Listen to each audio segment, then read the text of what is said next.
Yeah, it's fine. It should be.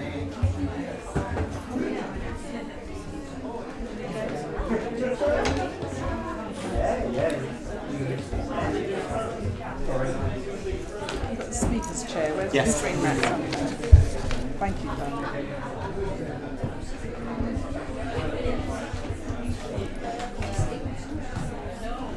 Those are reserved. Not for now, thanks.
Afterwards, all three are going to sit flash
Great.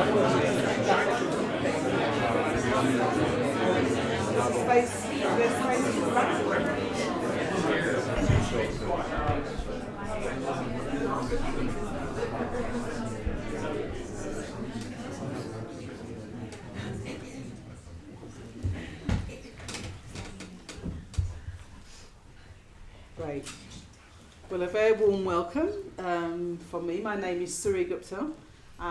Been here from this morning where we were doing meditation, mantra chanting, and we've just finished a sound bath.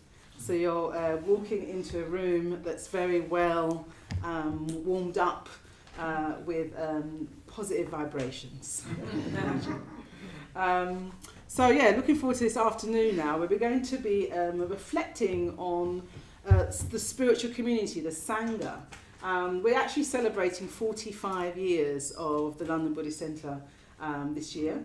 So this is our 45th Sangha Day, festival as it were. And I've got here three people, senior order members, who have been around for around 50 years, or more perhaps. They'll let us know exactly. And they're going to be sharing their reflections, their personal reflections on what it feels like really to have been around for 50 years of spiritual community, the benefits they've received, any personal reflections really, looking back and looking back then, but also how things are for them now. So they're going to be sharing just in 10 to 15 minutes or so, of their reflections, and then within that I asked them to give one piece of advice, from their lives in the Sangha. So we first have Mangala, and you might know Mangala because he sits on reception quite a lot of the time. So he's often here, friendly face as you walk in, and really guiding people in terms of sometimes their first time at the centre. He's yes, absolutely been around for almost 50 years because he was ordained, actually more than that then maybe, yes, more than 50 years, because he was ordained by Bhante, by Sangharakshita, the founder, on the 24th to 25th of November 1973, which means in Suffolk, which means he'll be celebrating his 50th order birthday next Friday, Saturday. So we caught him just in time. There we go.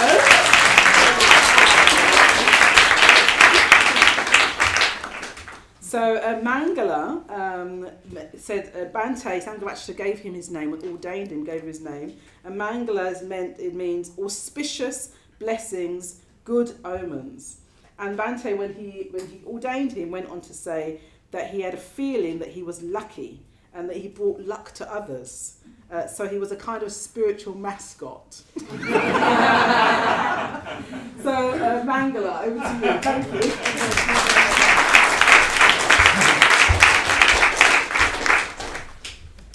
Thanks, Suri Gupta, and hello everybody. Gosh, where to start? Yeah, well, it's a long history, and I've only got very short time, so I'll try and cram in as much as I can. I first contacted them in 1967. That's only a couple of months after it started up in Monmouth Street in central London. But I went along my first meeting, and I was hugely unimpressed by Sangharakshita. Everything about it, I just went away thinking it was a complete waste of time. But fortunately, I got to meet Sangharakshita a number of times, kind of outside of that Buddhist context. And even though I didn't like him to begin with, I knew this guy's got something out of it, So I had a good sense to sort of stick around. And then by 1970, by this time I had got to know him a bit and was beginning to think he was all right, So I started going along to Sakura in Monmouth Street. Some of you may know it's now a little shop in Monmouth Street, and also the Monmouth Coffee House. You probably know that anyway. And I went along there and learned, guess what? The mind was breathing and the Metabhavana, just like we all do. Just not everything has changed in Triratna. Some things never change and probably never will change, thank goodness. So that's where I sort of started, and very quickly got involved. And what got me involved was it wasn't the meditation. I mean, that was okay, but it was just the people I met. I mean, I've been visiting a lot of other groups around that time, as we all were. You know, lots of different therapies that were coming in from West Coast of America and all that, and all these new things that had to be tried and all that. So I went along to them, and yeah, some of them are okay. But there's just something about the FWBO as it then was. It just seemed to resonate with me. I think that's the only way I can put it. Somehow I just felt the people were somehow like me in some way, and I was somehow like them. Although it's hard to say what that was, I just felt in a way that I hadn't felt with any of these other groups that I'd gone along to. They just seemed to be something that we had in common. And of course, Sangharakshita was there, very much in evidence in those days. So he kind of was the gel, you might say, or the spark, what kind of ignited the whole lot. And I think what attracted everybody as well. And he sort of fired us all up and, got us all excited and what have you. So that was early 1970. And I went on my first retreat in the summer 1970. It was a 2-week retreat down in Surrey. And that was tremendous. I don't know how many, maybe about 50 people there, I can't quite remember. And it wasn't always easy, because I was a bit socially inept at the time.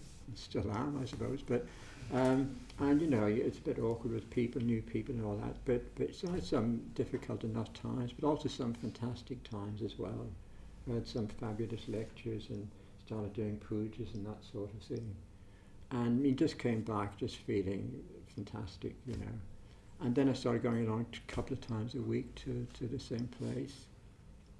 And then after that just got more and more involved. And there were only 2 retreats a year then. That's the only centre that there was in the world actually at that point, in Triratna anyway. And so anything that was happening, I would go to it, as most of us did back in those days. And also, at the time I was working as a sort of supply teacher, sort of teaching art sort of thing. But after one very, very good retreat, very, very strong retreat I had, I just decided to jack it all in. So I remember coming back off one retreat in 1971, it was Easter 71, coming back to London, and within about 2 or 3 weeks I'd packed in my flat. I was going to leave my flat, and packed in my job, and I packed in a psychiatrist I'd been seeing for a few years, and therapy, group therapy, and just decided, right, I had enough. I had this amazing kind of vision of, I wasn't, just on that retreat, I felt like living for the first time, something hugely positive vision of what I could be, and I just saw something that I wanted very much, probably for the first time in my life. And it was to do with Buddhism, and really I just want that retreat experience to be perpetuated as long as possible. I was just trying to think, well, what can I do? How can I make this happen? I decided to just chuck all those other things. I've been at art school for 5 years, and I just threw out all my work. I said, right, I've tried that, I've done that. It hasn't worked, it hasn't got me anywhere, so I'm going to move on. So I went up to Sammy Ling in Scotland for 3 months, a retreat centre up there. And really that was the beginning of my going forth, I suppose you could say, to use Buddhist terminology. And that was 1971. And I think I'm proud to say that I haven't worked outside of the movement since then. So that was the last job I had, the last proper job you might say I had. It was 1971. And then since then I've been involved with the movement in one centre or other, up and down the country or abroad as well. I spent a few years in India. So in a way I've kind of given, not that it's been a sacrifice at all, quite the opposite. In a way, my whole life to Triratna, as it now is. The FWBO it was back then. Of course, obviously there have been many, many changes, but as I alluded to at the beginning, there are many things that haven't changed, it seems to me. like we still do the mindfulness of breathing, we still do the metta bhavana, we still do the sevenfold puja, we still do recite the refuges and precepts, we still talk about spiritual friendship, we talk about the importance of the arts, we still got mind reactive and creative, and so on. So in many ways nothing has changed actually. You know, they've still got this basic core of teachings. I think that's absolutely fantastic. We do have a real kind of tradition in Triratna. Of course things have moved on in other ways as well. We're much bigger, much more varied, much more diverse, all the rest of it. We're also a lot more affluent, we've got a lot more money now, we've got lots of centres and you can kind of see us on the map and so on. So lots has changed. But we still got these very basic core teachings and practices which I think are fantastic. So I'm going to have to move on really quickly. So how has Sangha helped me? Well, I'd say it's been absolutely everything. I could almost just sort of stop there. I mean, very early on, about 1972, I moved into a community down in Purley. It's still there, Aryatara community. And that was so good for me. It was amazing. So I'm tearing up a bit. I mean, the people there were so wonderful. So, yeah, it's just so encouraging. It just gave me a lot of confidence in myself. I felt kind of loved, I suppose, and valued, like I had something to offer.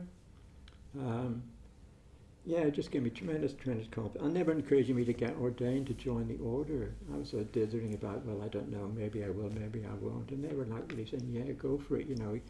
And they had real kind of trust in me and confidence and faith in me.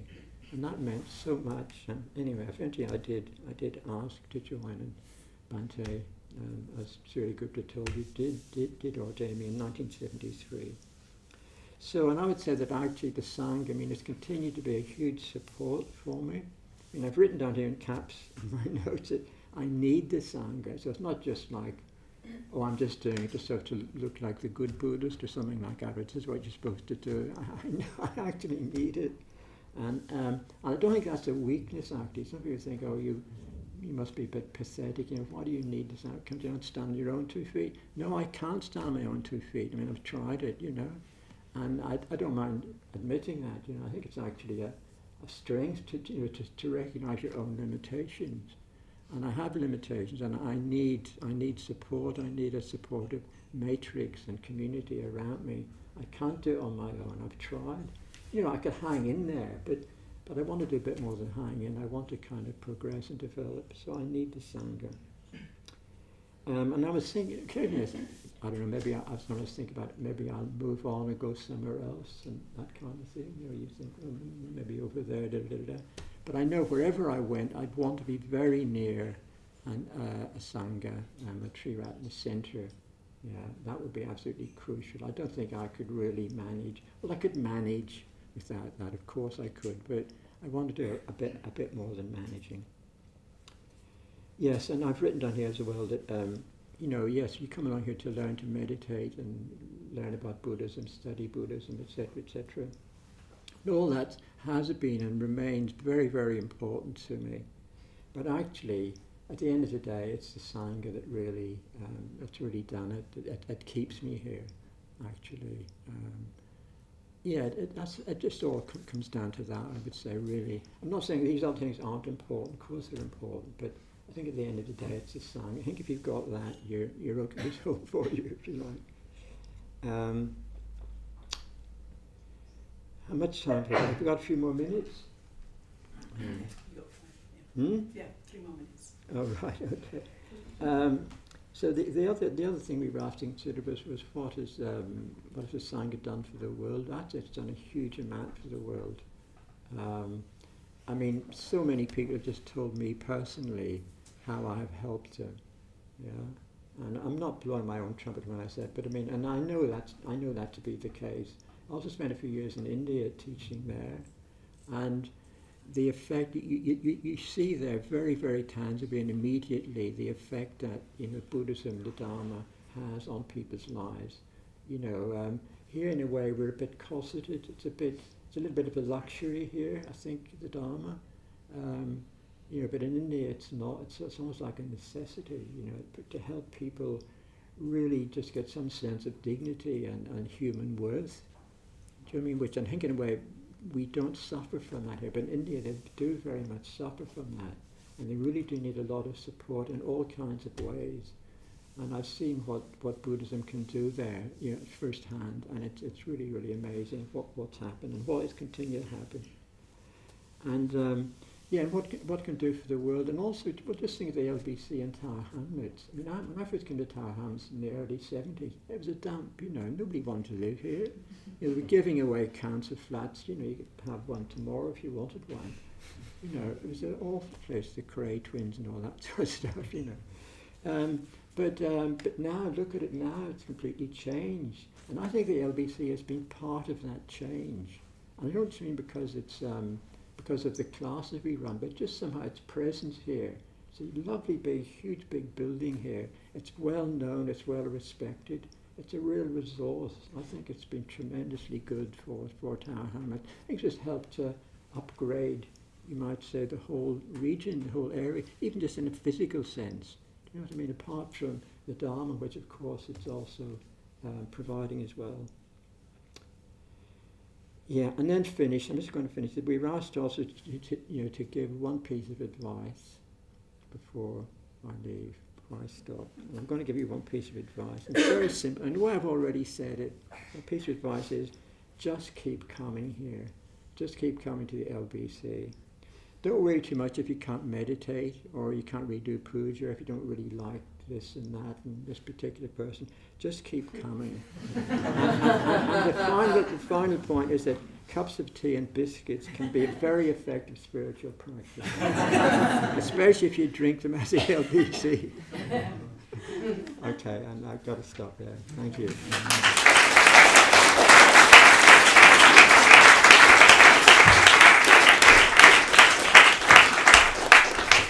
So much, Mangala. It was great. I actually was born around this area. I wouldn't have called it a dump, but I know what you're alluding to. And actually, the previous mayor and MP said to me that this place had made a significant difference in the area, and they called it the Buddhist Quarter. And how the Buddhist Quarter, when it came, did really start influencing the wider environment. So that is true. So thank you for a very moving evocation there about your reflections on Sangha. Now we have Kalyana Vacha. So I've just come off retreat. Kalyana Vacha was on the team. And she was leading our morning meditations, giving a lot of energy and rousing us in the morning. And Kalyana Vacha was ordained in 1992, so she's come up for her 32nd order birthday, but she was around quite a bit before that, so you'll share that with us. She was privately ordained by a woman called Sangha Devi, who also ordained me, and you must have been one of the first. At one point the women started ordaining each other, so there was a kind of female lineage. So Sangha Devi was one of the first public preceptors to take that on. Yes, she's ordained Kalyana Vacha, she's ordained me. She's also ordained by Triratna, and both of those were very important, Triratna and Sangha Devi, very important in setting up the Women's Retreat Centre in Shropshire, which was very much built by the women then, so called Taraloka. And Kalyana Vacha lived at Taraloka for a number of years, supporting that endeavour. And Kalyana Vacha's name means beautiful speech. So over to you.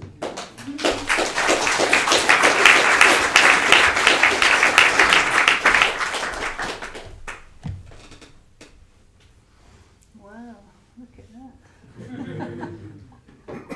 It's Bantu's lineage.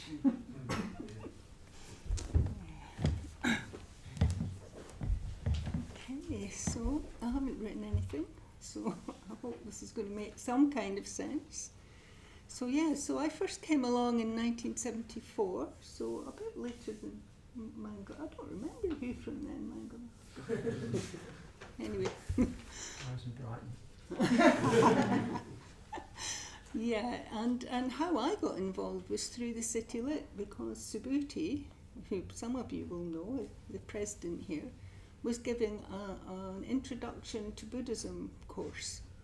And I went along because I was looking for something to make my life meaningful. And I had been a Christian, and that hadn't satisfied me.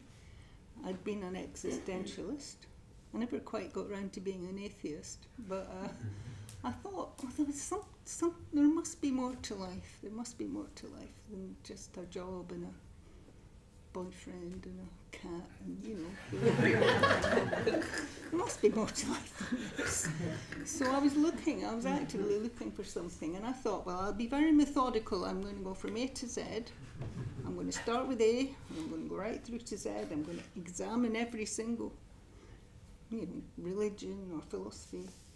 I couldn't find anything under A. Maybe there is, but under B, there was Bahia and Buddhism. And there wasn't anything about, was it Bahia? No, Baha'i. I couldn't find anything on Baha'i, which would have been logically the first, you know, BA. But anyway, I did find the course on Buddhism at the City Lit, so off I went to City Lit, and I was immediately struck by the Dharma. I wasn't interested in the meditation, but the Dharma really got me. I thought, this is spoken by someone who knows the truth, whatever that might be, but it really resonated with me. And Subhuti was only just ordained himself, so he was really full of inspiration, and you know what he's like. He's really, well, maybe you don't, but anyway, he's a very inspiring chap. And so for me, I guess you could say he was my first spiritual friend, because he kept encouraging me and the others to go along to their centre, which was a really horrible place in Archway. It was, I don't know, it was a piano factory or so. Anyway, it was in a condemned building. And you can imagine it has some sort of flea-bitten armchairs. And anyway, at that point, Bhante Sangha actually wasn't around. I never met him there. But we used to go there and we'd listen to his lectures. They were taped lectures, and we'd listen sitting in these horrible armchairs. And then if you were really adventurous, you could go upstairs to the secret place and do a puja. Well, I was terrified of that, because I thought, oh God, I've left all that behind. I don't want to get involved in something that's, you know, candles and incense. I had all that as a Catholic, and I wasn't impressed. But I tell you what, the first one I went to, it was so electrifying, and I think it was the Padmasambhava mantra that really got me. And I thought, wow, this is something else, you know. And then I started to meditate regularly.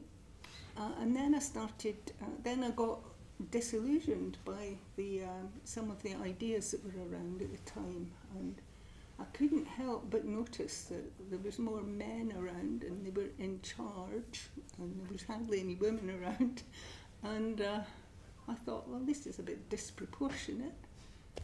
Where are all the women? And there were some sort of ideas about, you know, separating the sexes and not really getting involved with the opposite sex, and how that was going to benefit us. And I'd just started a new relationship, and I wasn't at all interested in that. So I thought, right, I'm off. So I left for a few years, and then into my life burst another person who wasn't an order member then, but she became Parami. Some of you may have heard of Parami. She used to work here and be involved in this centre. And she had just got involved up in Glasgow, and she was so enthusiastic, and she kept encouraging me to go to centre. So when I came back, there were two nascent centres, one in East London here, which wasn't built yet, and one in West London. So I went to West London because I lived in Ealing at the time. And that was another dingy, horrible basement. Oh, it was really quite the old days. I'll tell you, you're so lucky. Beautiful centre. But really built on the back of a lot of labour and a lot of volunteers. And I mean, we were all volunteers, really. So I got really involved in the West London Centre, and it's been in very many places as well. It moved around a lot. And I was living with the women. We had a women's community and forged some really strong friendships in that community, which are still alive now. So I would say, for me, spiritual friendship has been absolutely essential. And it's what got me in the first place, and it's what's kept me in the second place, and what brought me back as well. So, how am I doing? Another 8 minutes. Oh gosh. Okay. Yeah. Well, what can I tell you about? I think what really inspired me in the 80s was the fact that we were trying to build a new society, and we were trying to change the world. You know what you're like when you're in your 20s and 30s. You want to change the world. You think the world around you is no good, and we had a model. So we had a model of community centre and working together. And so in West London we set up this in fact we set up 2 co-ops, but we set up one in which I worked for about 10 years, which was called Friends Foods, and you had one over here as well in Bethnal Green. And that was such hard work. It was ridiculous. None of us had any business experience. We didn't know what we were doing. We rented this place, we renovated it, and we started a business. And we worked together really, really hard for peanuts. Well, not even peanuts. We didn't have much support at all. So it was where, basically, it was like a crucible. So we were working all day together. We lived in community together, and we were also trying to set up a centre at the same time. And it wasn't easy, I have to say. It wasn't easy, but we were also inspired. We wanted to create a model that could kind of permeate out into society, that other people might want to live by. So it was a crucial time for me, the 80s.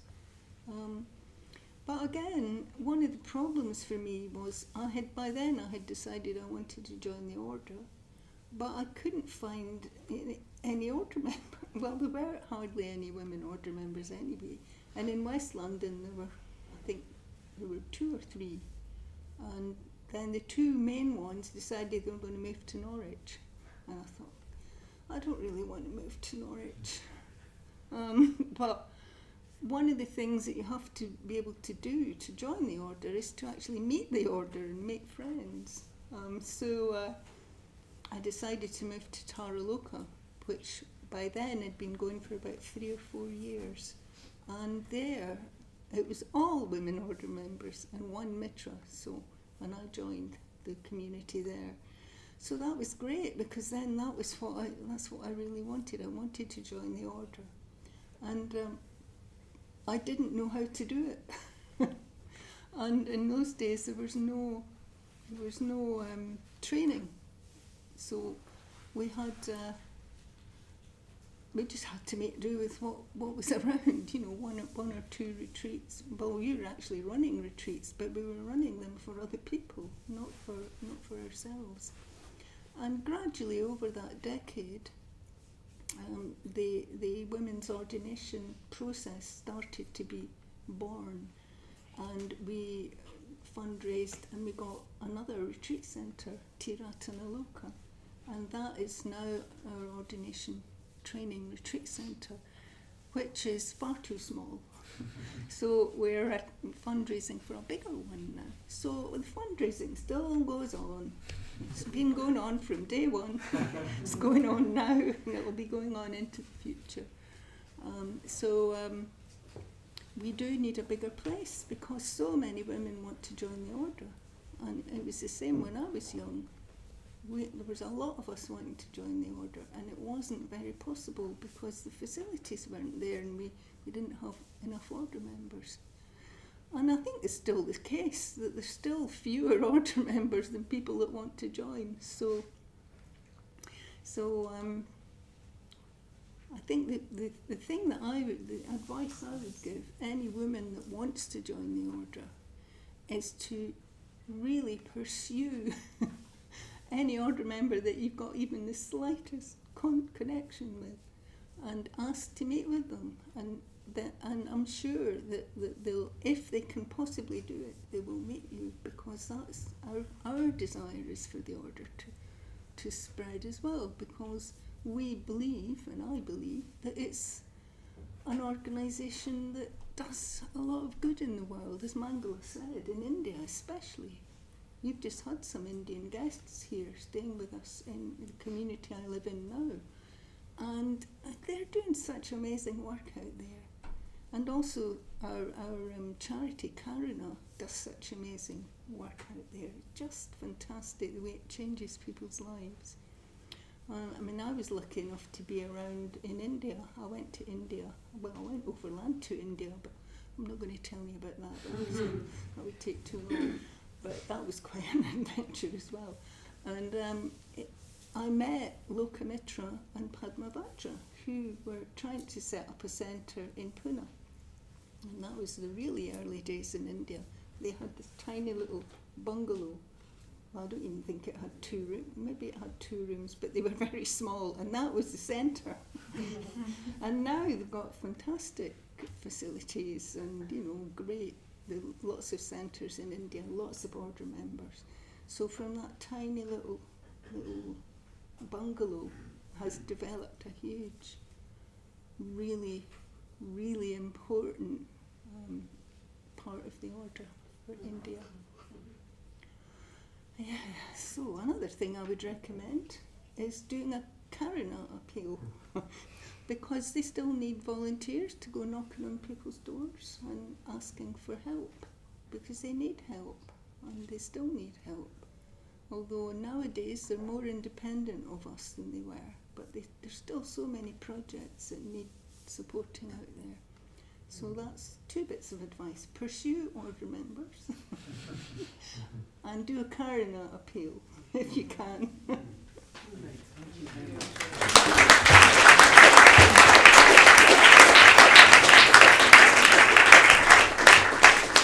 Thank you very much. Yes.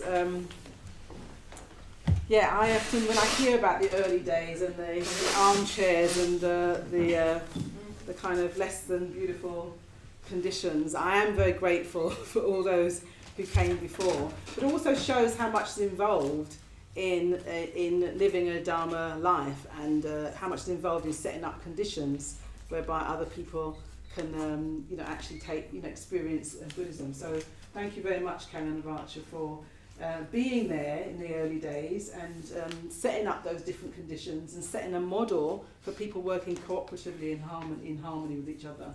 You didn't say harmony with each other. Learning to live in harmony with each other, because it's a practice, of course.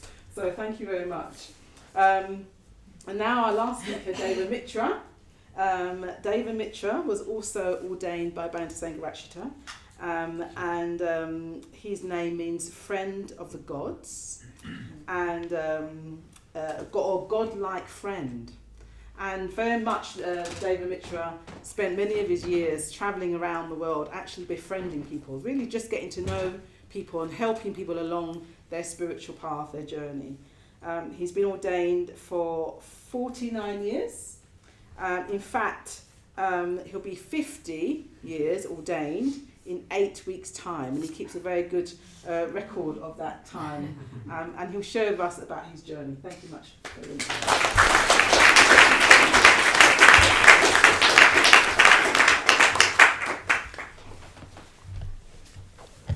Thank you, Sir Gupta.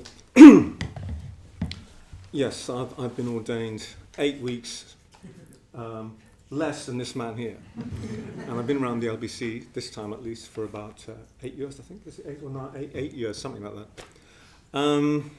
So I was ordained in January 73, January 74. Had a senior moment there.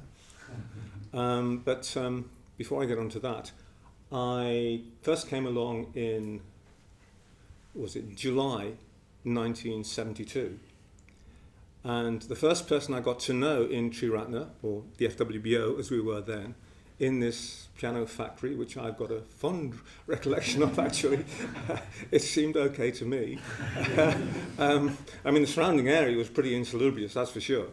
But the first person I got to know was Sangharakshita himself. In fact, the first person I spoke to properly was him. I was an actor at the time, and I was somewhat disillusioned with my career, and I felt that I needed some help.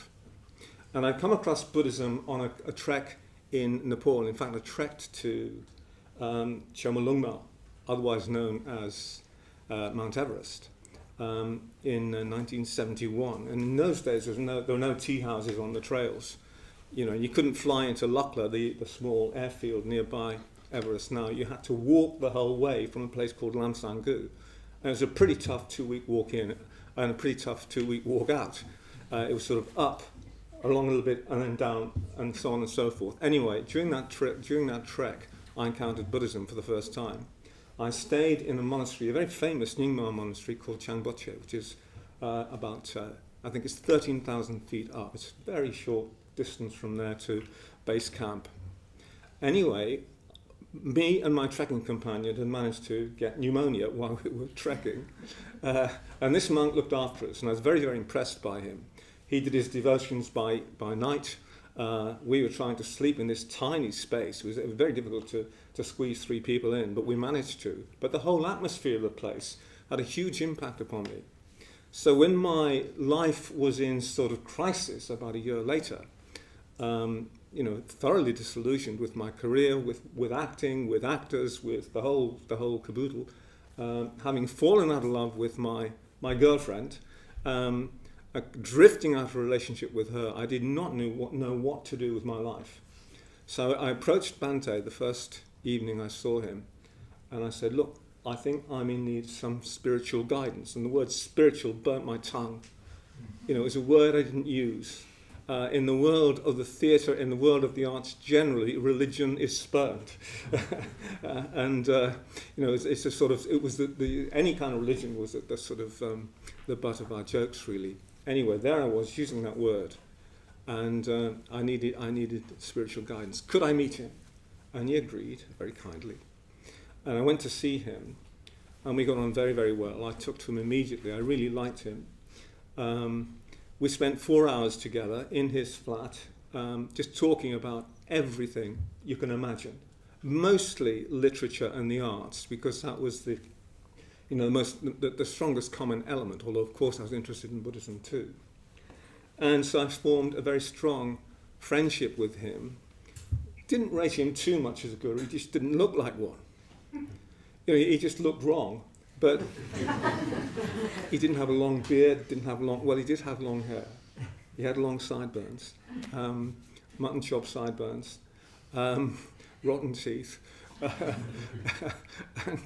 Very, very not the most sort of appealing sort of man to look at. Anyway, I shouldn't really say these things, but we got on really well, and I met him a number of times around about that time. And I got very, very quickly drawn in to what was happening in Archway. I lived in a squat with a number of very, very eminent members of this order. We were the first ever men's community. It was an accident. We didn't set it up as a men's community. It's just that Lokamitra put a notice on the board. Anyone who would like to meditate with fellow meditators, live together, sign up. So 4 of us signed up. We just happened to be 4 men. So we lived in the first ever men's community. And we lived in this squat. And it really was quite squalid. I didn't mind. Looking back at it, it was our rooms were quite neat, but we'd torn up all the lino, the rotten lino from the floors in our rooms, just chucked out the window into the backyard, where the only toilet was. And getting to the toilet at night could be pretty hazardous. It was almost demanded gymnastic talent, especially if it was wet. That is to say, if it had been raining. So they were the kind of conditions in which we lived. It was pretty radical, I suppose you could say. Of course, you can't squat anymore, which is a great pity, I think. But without those squats, there are a number of squats, all involving communities. a number of squats arose around that old piano factory in Archway. And that's where I started out. So I was ordained in January 74. I was told I must get down to Purley, which is where I was going to be ordained on the first ever order convention. I had to be there no later than 3 o'clock on the Friday afternoon because the private ordination was in the Friday evening, and I needed plenty of time to prepare for what I was about to do. So we had a few hours to do that. You don't get 4 months or 3 months as many of the order members nowadays have had. So that's how it all started out. I was ordained 18 months after first coming along. And 3 years later, 3 years after first coming along, I set up a centre in Norwich. And, at that time, I think that, one thing, I should tell you another story, actually, to make this quite clear. I was an actor. I went, about 20 years ago, I went to see an old theatre friend. He was the director. And he was gay, excuse me. And I wanted to ask him a number of questions about theatre. And wanted to sort of, just spend a bit more time with him. He's been a good friend to me when I was an actor. He's quite a bit older than me. And I just said, Stephen, why is it that there are so many, there's a disproportionate number of gay men working in the theatre? And he said, well, really, he said, that the answer is very simple. I said, well, what's that? He said, we don't have the pregnancy problem. Now, the reason for saying that was because he'd said he'd seen so many young actors, promising young actors, leave their career behind because they got their girlfriends pregnant, they got married, and then they couldn't afford to, they needed more money basically to continue working in the theatre. And so they either left the profession altogether or got stuck in TV soaps like Coronation Street, etc., or some kind of TV series, work they really didn't want to do. Now, I think that when Bhante set up this movement, he was intensely aware of that problem.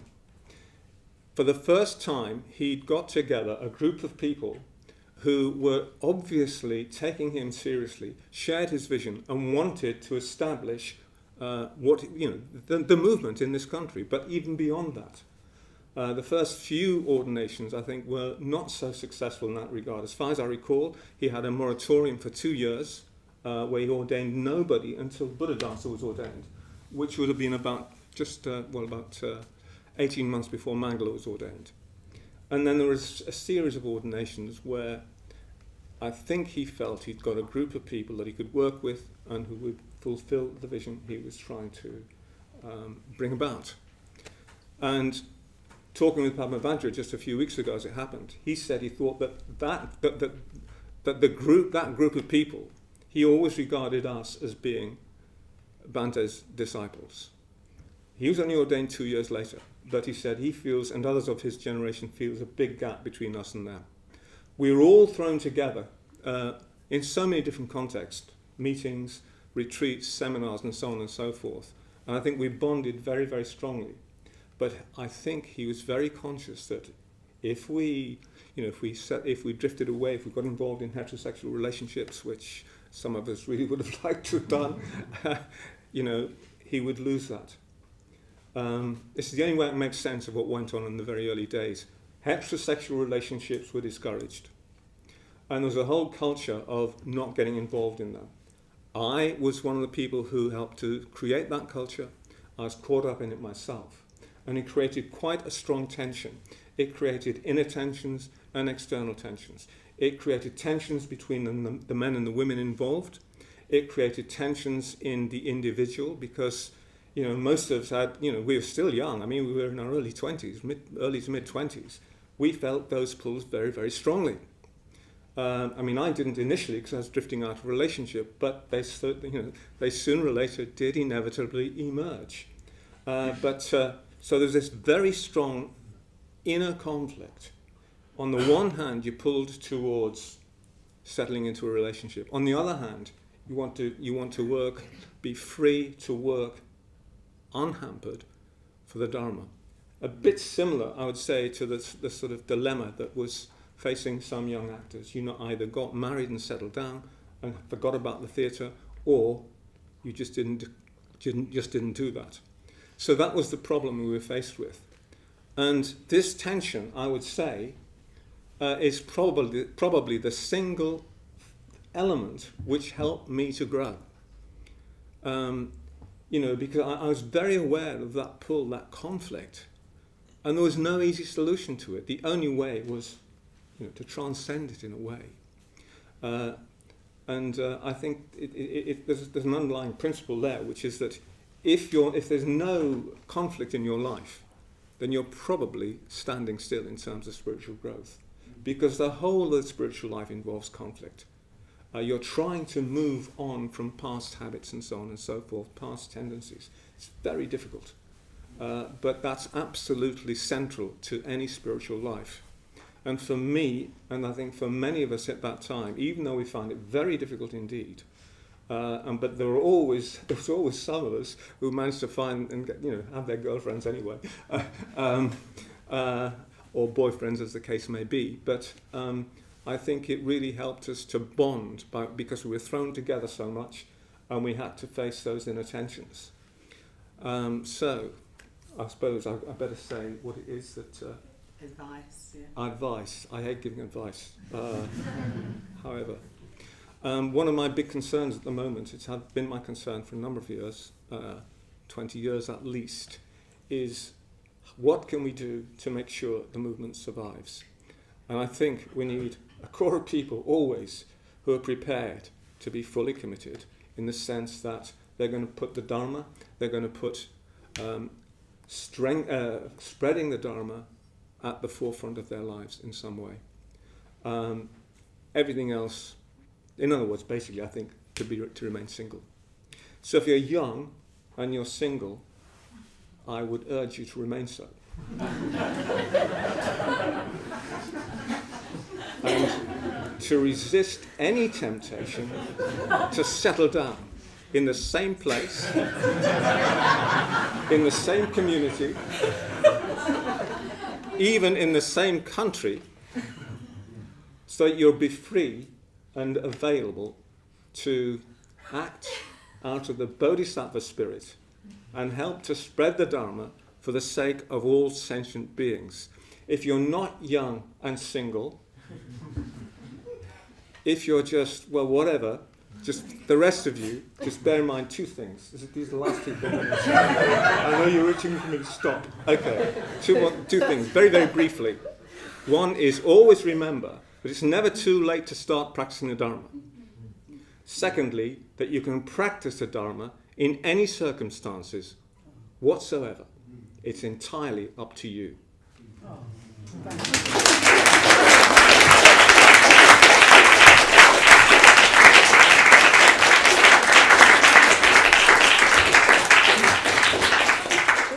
What a finale! So wow, you got a real taste. You got a taste of the early days of Triratna, where actually those themes that David Mitchell was talking about were very live conversations and live debates that were happening at the time. I think we've evolved considerably since then, and now it's very much the case, of course, that you can practice whatever lifestyle, as long as it's ethical. You're moving towards ethical lifestyle. You can practice, whatever lifestyle. So you can, have, be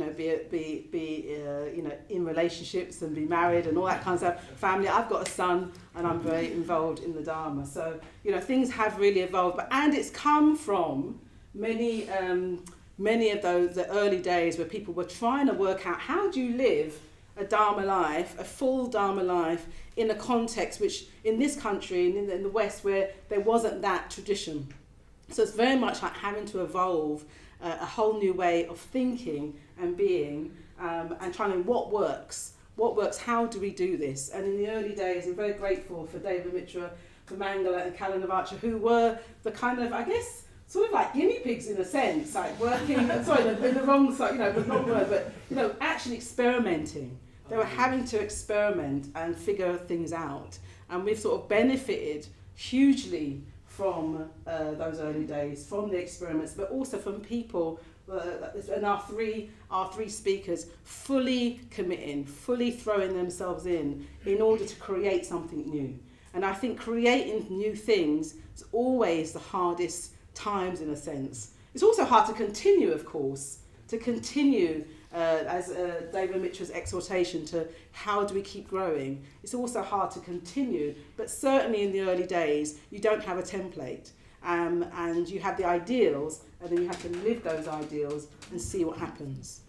So I really thank you very much, David Mitra, for sharing that sort of experience that you had, and many had at that time, and also for committing for all these years, throwing yourselves again and again. For Kala Navacha as well, for kind of really supporting the women's wing and helping to grow with the kind of Sangha for women, for Mangala as well. And just his advice to just keep turning up, doing your next thing, and then along the way building friendships who can actually support you and take you on your next step.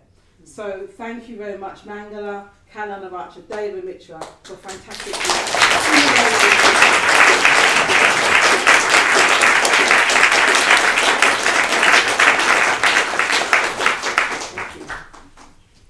Okay, so we're going to have a tea break now, and there's lots of pastries and things outside. So we'll have a tea break, and then we'll have our keynote talk at 4:30 by Paramabandhu. Thank you.